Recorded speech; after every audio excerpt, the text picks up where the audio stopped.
The world is full of stories and knowledge, and traditionally always captured in a printed form. And then came audiobooks. Imagine listening to Barack Obama's insights, or the stories of Charles Dickens, or your favorite author reciting their story to you directly in your ears. That's what audiobooks do. If you do nothing today after watching this video but just try Audible for free and get one book, you've still saved $15, $20, $30 depending on what book you tried. Hi, I'm Ilham. Welcome to my channel. Please consider subscribing so you don't miss out on new videos, and it also puts a smile on my face. First up is Audible. It's no shocker. It's the most popular audiobook app in the world, and its title collection is over 200,000 books. And Audible is where the quality and quantity meet. The pricing depends on which geography you sign up from, so it's anywhere between $8 US to around $15 US, with one book free coming each month. There are other plans. I'm going to do a more detailed video to talk through different Audible plans so you can pick the right one for you. Why Audible? It's like the Swiss Army knife of audiobooks. It's got everything covered.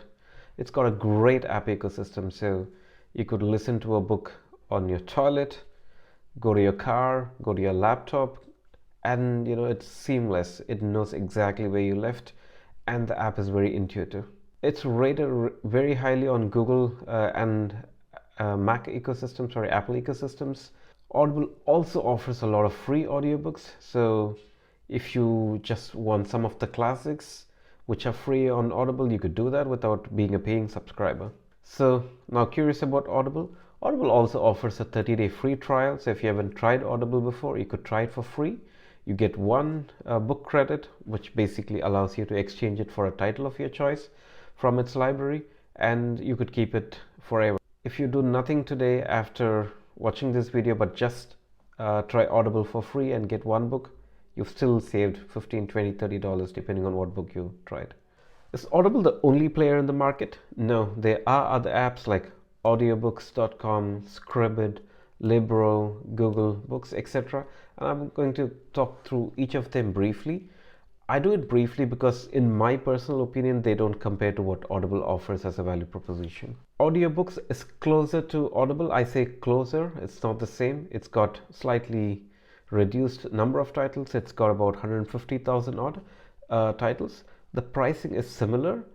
And I've also tried this app personally, and I've seen reviews on the popular review sites that the app has some glitches from time to time. It may have changed, the app may have become better, but I use Audible app on at least 4 devices that I have, and the app ecosystem on Audible is just perfect. I mean, I've not seen a glitch in the last 13 years that I've been a subscriber, or 12 years. Audiobooks.com also offers a 30-day free trial. If you're curious to see if that is an option for you, you could also try it. The key difference between Audible and audiobooks is with Audible, once you've bought a book, you can keep it forever. So even if you stop becoming a paying subscriber and even if you've said, I don't want to pay anymore, the book is yours forever. But with audiobooks.com, as at the time of this recording, you cannot keep the book. When you lose the account, you lose everything that you bought with it. So that's something that you might have to think about. Next on the list is Scribd. It offers books. The library size is not as big as Audible, but it also offers magazines, newspapers, and also some music here and there. And it's not a globally popular app, so it might not cover every taste. So that's one thing that you should watch out. It also offers a 30-day free trial. So if you want to try Scribd, you could try that. The price is closer to $10 a month. So it is a cheaper alternative to Audible. So if you find every book that you want covered here, and if you want a little more of the news and magazines and music, then Scribd might be for you. But there's geographical limitations on Scribd. It's not as global as Audible is. Next on the list is Libro. Libro is more collaborator with the local library, so it also offers 150,000 plus audiobook titles. It's got the bestsellers covered. The pricing is slightly higher than Audible, I would say, and the variety of titles is slightly lesser than Audible. So It's great if you get a discount coupon or something with Libro, but otherwise I would suggest, look at Audible as their primary option. Next on the list is Google Play Books. It's from Google. It's a direct competition to Kindle, I would say. Google Play Books, there are not a lot of audiobooks. I mean, it's got 5 million books, so it's quite a big collection they have. But the audiobooks collection is not as great as you find in Audible. The other important thing with Audible is the voice quality, the narration is really great. Because when you want to listen to a book, I mean, I listen to a lot of non-fiction and it gets pretty dry pretty quick. So I need something that keeps me engaging, and I need something that is going to, incentivize for me to listen to the book. And I think Audible does it brilliantly. With the other apps, it's a bit of up and down. So, taking an example of Barack Obama's books, it's actually Barack Obama who's narrating it, and there are many popular actors and popular personalities who read their own books on Audible, and of course, Amazon has the power to do that. But you don't get the equivalent of that in the other book apps. So now that's something that you might be wary of when you compare these.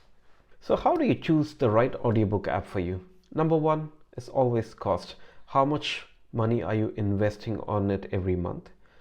And based on my experience and investigating all these apps, if you're spending anywhere greater than $15, you're actually losing money, because Audible is the benchmark for me. And if you're lucky, if you've got a legacy plan, Audible still offers one book credit at $7-8 a month.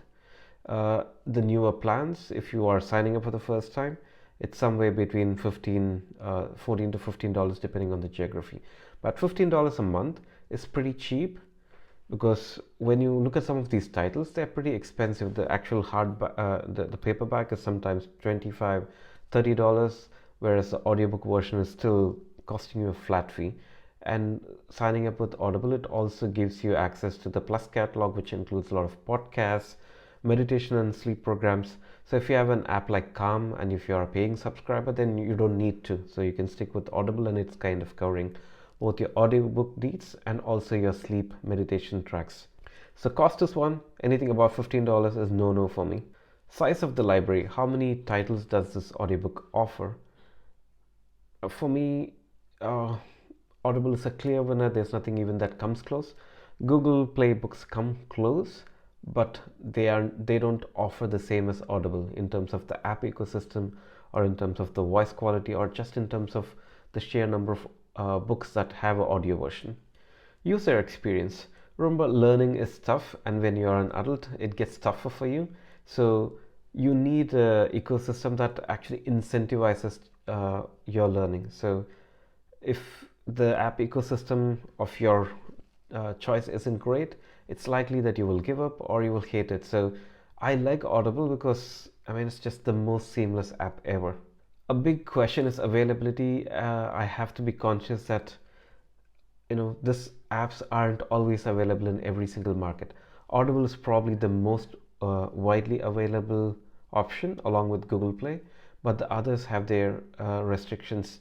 The other apps primarily target the US and Europe markets and may not necessarily be available in other markets of the world, like China or India or other places.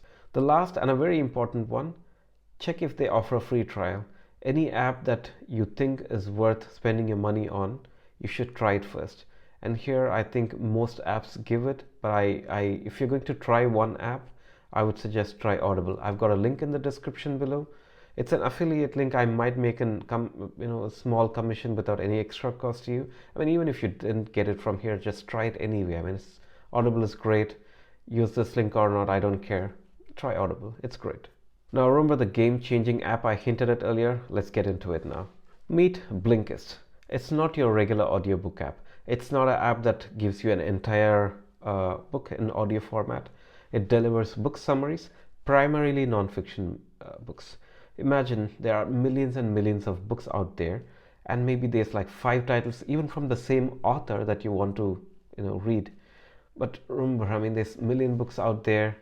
Each book takes between 7 to 8 hours to read.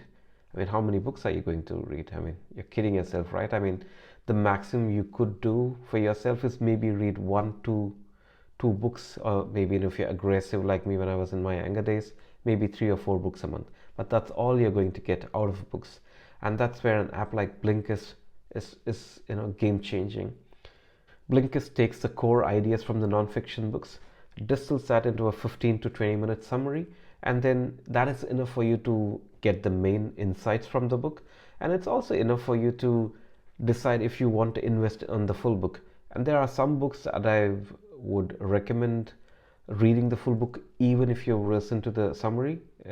My favorite ones is Thinking Fast and Slow by Daniel Kahneman, Influence. These are books that I love to read actually multiple times over. And there are many books that I wouldn't bother reading. For example, 5 a.m. Club from Robin Sharma. I listened to the summary and that was enough for me to decide I don't want the book. And there are also many book summary apps out there. Actually, even ChatGPT can write you book summaries, but considering the value it delivers, Blinkist is the best in the market by a long distance. I've got a different video on book summary apps, a link in the description below. Blinkist also offers a 7-day free trial. So what you could do is sign up for Blinkist, take a free trial, listen to maybe 10, 15, 20 books, pick one out of these 20, 10 books that you might like. I've also done another video on top 10 non-fiction books for 2024. You could also check out that list and pick one from that. So listen to the summaries on Blinkist, pick one book, and then use that Audible credit that you get in your free trial to buy this book. So that way you listen to a lot of book summaries and you pick one book and you can keep it for free forever. That's all for today on audiobook apps. If you haven't subscribed, please consider subscribing to my channel. See you in another video.